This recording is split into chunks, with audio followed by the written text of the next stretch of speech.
My name is Steve Salas, and in this video I'm going to take you beyond Monument Valley. The West has incredible scenery, and visiting the iconic Monument Valley Tribal Park is on bucket lists for people all over the world. But it's hundreds of miles away from major cities, so when you've come all this way, you're going to want to see as much of the area as you can. And that's what this video will help you do. By the way, you might want to pick up a map and follow along. You can get to Monument Valley from any direction. If you're coming from the east, consider checking out Mesa Verde, Chaco, Bisti, Shiprock, and of course the Four Corners site.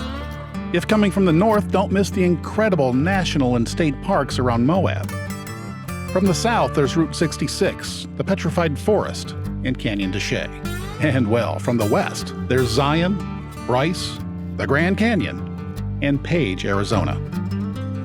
Once you're finally in Monument Valley, of course you'll want to drive the 17-mile loop road or take a 3-hour guided tour. I'd also recommend an additional backcountry tour with a Navajo guide. It's the only way to take pictures like this. Be sure to take in an amazing sunset and maybe even a better sunrise. That may only take a day or two. So once you've done these things, it's time for some day trip exploring. And that's what this video is all about. Our first stop is just 13 miles up Highway 163, past the new RV park, to a very popular selfie spot. Google Maps calls it Forrest Gump Point.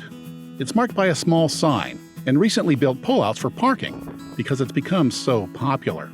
And if you're following along on a map, don't be surprised if the traffic is in red.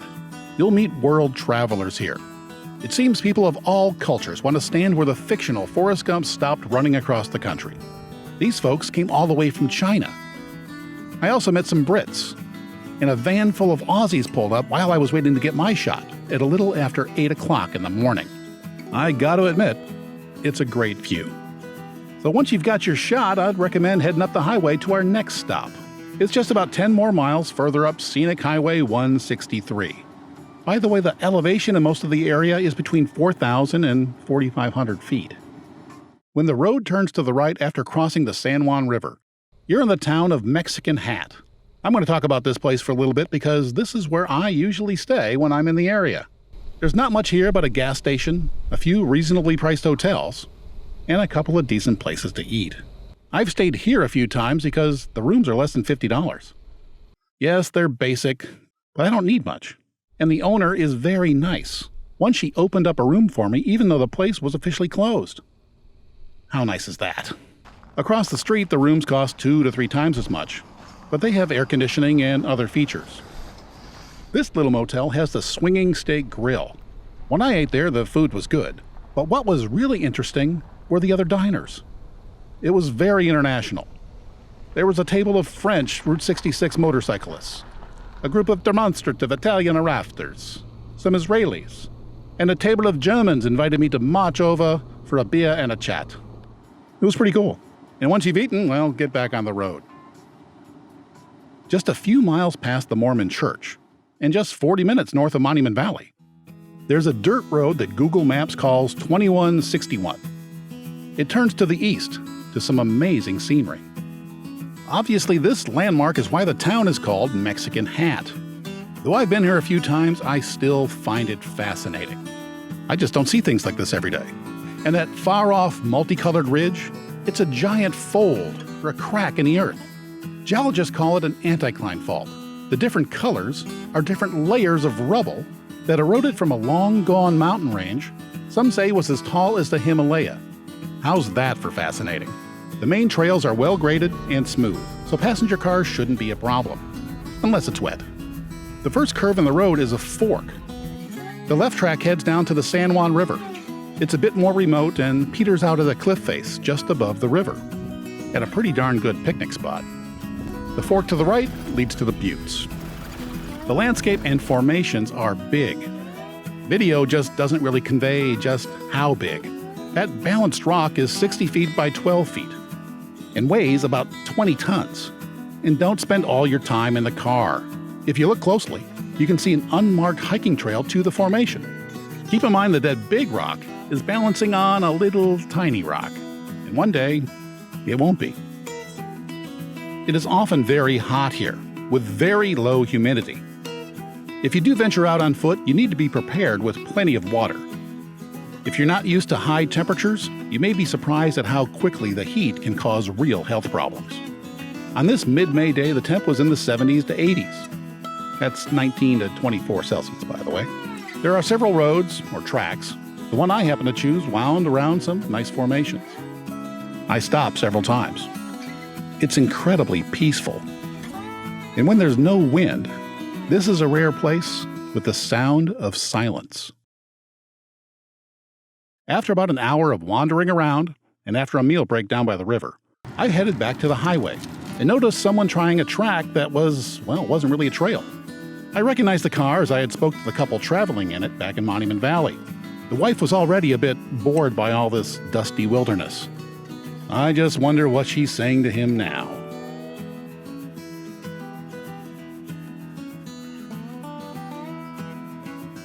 The next activity I want to tell you about is another off-road adventure. It's just a few more miles to the north, on Scenic Highway 163.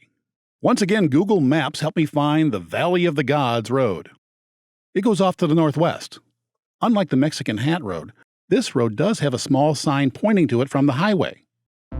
And this is the Valley of the Gods. The buttes are scaled down compared to those in the tribal park, but you have the vast landscape mostly to yourself. At least for now.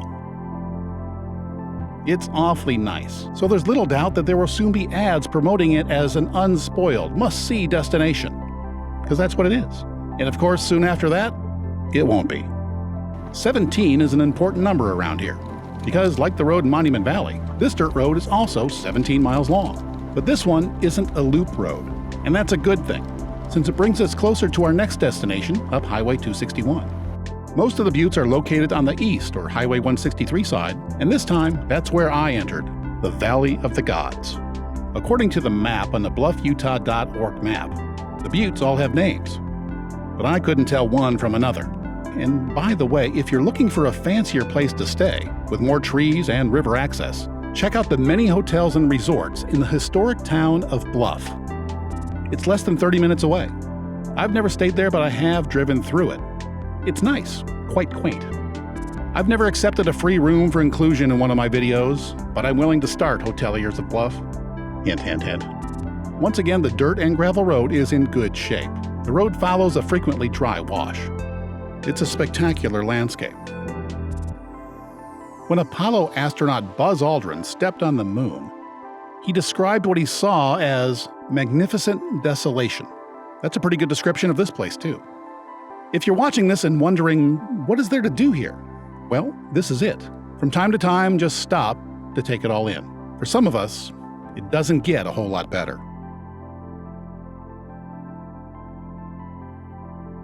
This area is not controlled by the Navajo, so you don't need a guide to explore the backcountry. I didn't know it at the time, but it's managed by the Bureau of Land Management, or BLM. That means that there are very few rules here. I saw a few people who even set up camp. And apparently, that's okay. For a short period of time, this was all part of the controversial Bears Ears National Monument, which was more highly regulated, and all it takes is a presidential decree for it to be included in the monument again. The road does cross a wash or two. After a rain, I doubt this crossing would be passable, at least not in my Subaru Forester. These spires, they're taller than they look. This one is well over 400 feet above the deck. And in total, it reaches over 5,000 feet.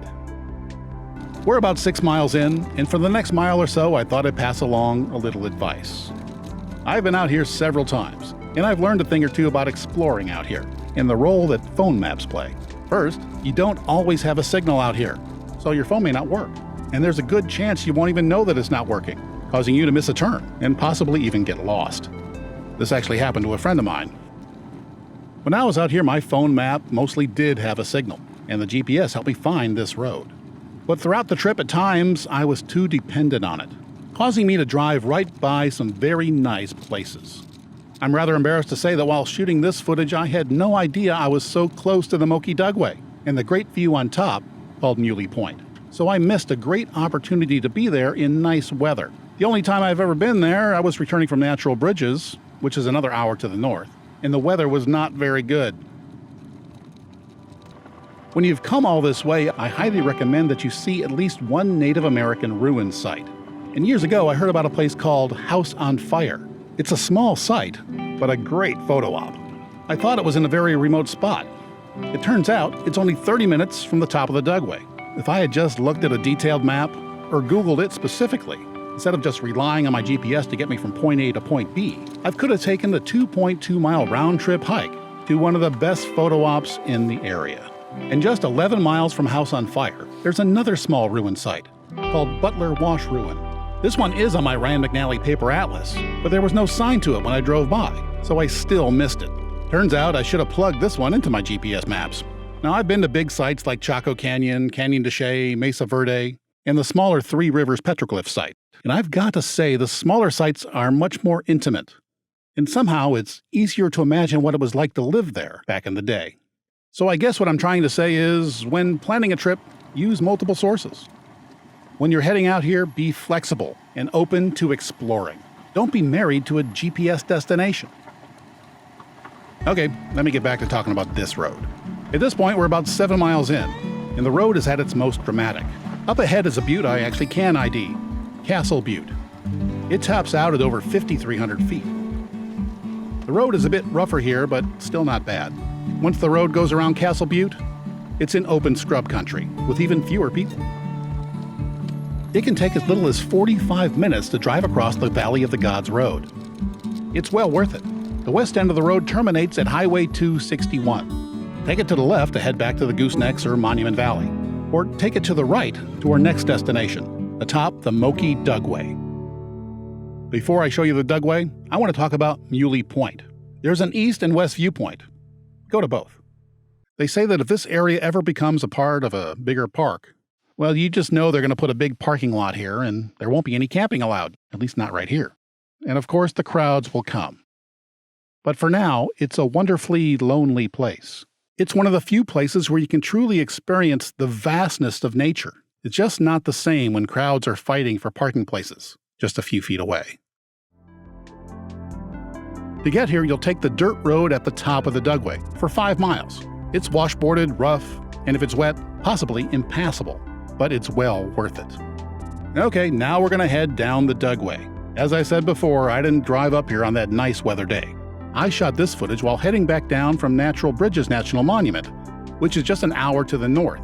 It's another interesting place that's well worth visiting, and it has several nice short hikes. This is the top of the Moki Dugway. The amazing road starts on a mesa 1,100 feet above the Valley of the Gods. On a clear day, it provides a fantastic view all the way down to Monument Valley. Miners call roads like this a Dugway, and they built the road in the 1950s to get ore to the processing plant near Mexican Hat. Most of Highway 261 is paved, but most of the Dugway is just well-graded gravel. The road clings to a cliff face for 3 miles, with an average grade of 11%. There are several switchbacks, but it never got too narrow or tricky. Even with the temperature just above freezing and a light rain, it was never slick, and the brakes were never overworked. I didn't even have to use low gear. URVers may be interested to know that vehicles over 28 feet are not recommended.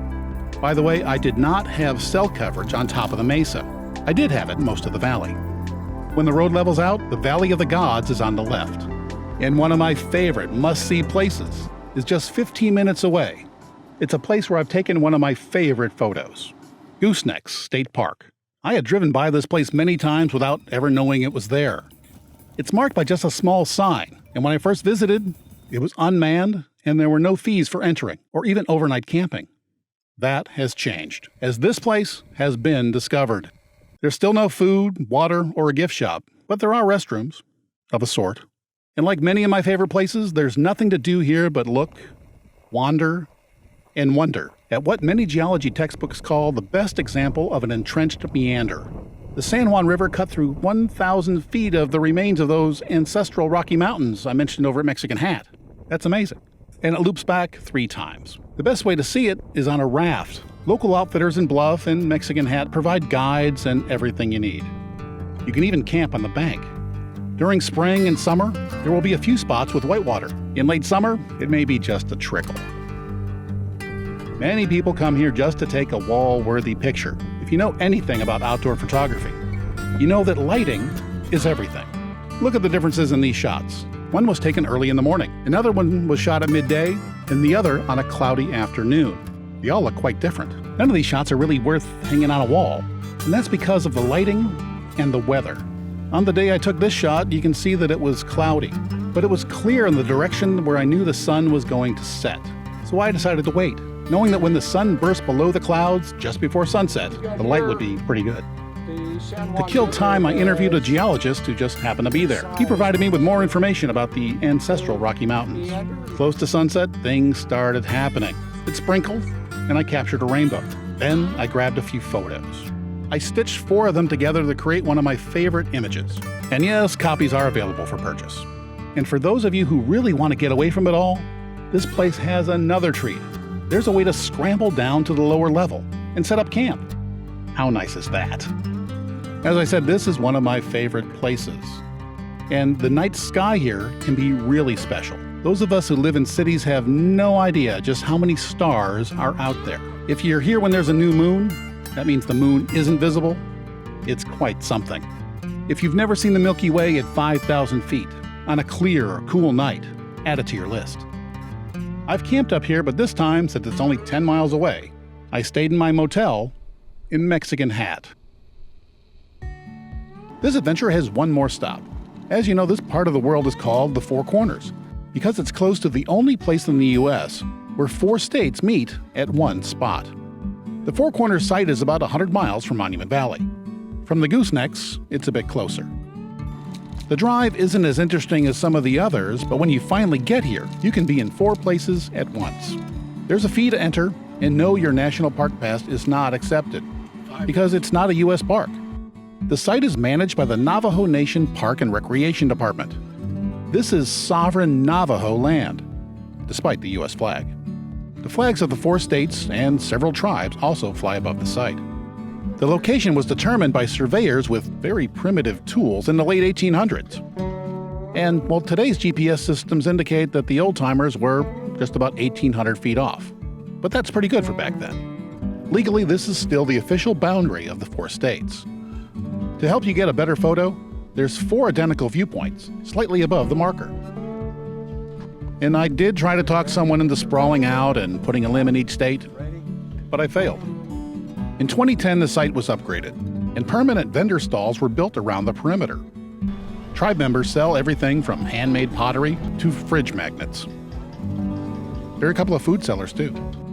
By the way, some of the vendors are rather camera shy, so ask before you take out your phone. And here's a question that nobody has ever asked, but, well, I did. Maybe it's my MBA school coming back at me.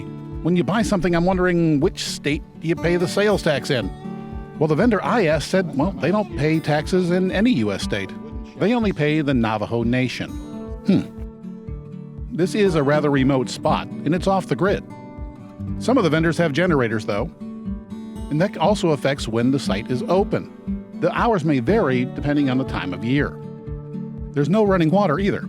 There are permanent pit toilets, and they're not quite as bad as you might think. But they might be the reason the travel review sites have plenty of negative posts about this place. Some of those posts are likely justified. But if you come with low expectations and respect for this sovereign Navajo land, you'll be glad you came. I walked around, had a snack, and bought a fridge magnet, and I still spent more time getting here than being here. But I've checked it off my bucket list, again. So if it's on yours, come on out. And if you're heading up to Mesa Verde or over to Shiprock or Chaco Canyon, it's on the way, and then it's definitely worth a stop. Okay, that wraps up this Beyond Monument Valley adventure. I hope it helps you plan your trip and it encourages you to do a little exploring in the crowd-free backcountry, or maybe even on a short hike. Go ahead and take a couple of pics that are sure to go viral at incredible viewpoints. Then scramble up to an ancient cliff dwelling, or 2, and maybe be in 4 places at once. The West is big, and there are lots of places to explore beyond the major attractions like Monument Valley.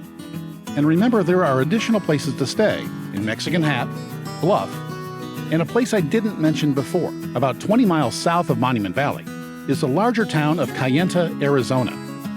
It has many hotel and dining options. If you've been following along on a map, a few places with intriguing names may have caught your attention. Places like Hovenweep and Canyon of the Ancients. Well, my YouTube channel, The West is Big, has several videos that talk about these places, and others like Chaco Canyon, Bisti Wilderness, and Shiprock, New Mexico. And if you're going to do the whole Utah Grand Circle, you'll want to watch my 90-minute documentary/travel guide, as it covers more than Utah's national parks. I'll also take you to the Goblin Valley, Dead Horse Point, Horseshoe Bend, Antelope Canyon, Mesa Verde, and more. Of course, this video and the others are all available on my The West is Big YouTube channel. If you like what you see, please give it a thumbs up, subscribe, and even leave a comment, especially if you know of a place that I missed. Tell me about it, and I may add it in a later version. Well, thanks for watching. My name's Steve Salas, and this is The West is Big YouTube channel.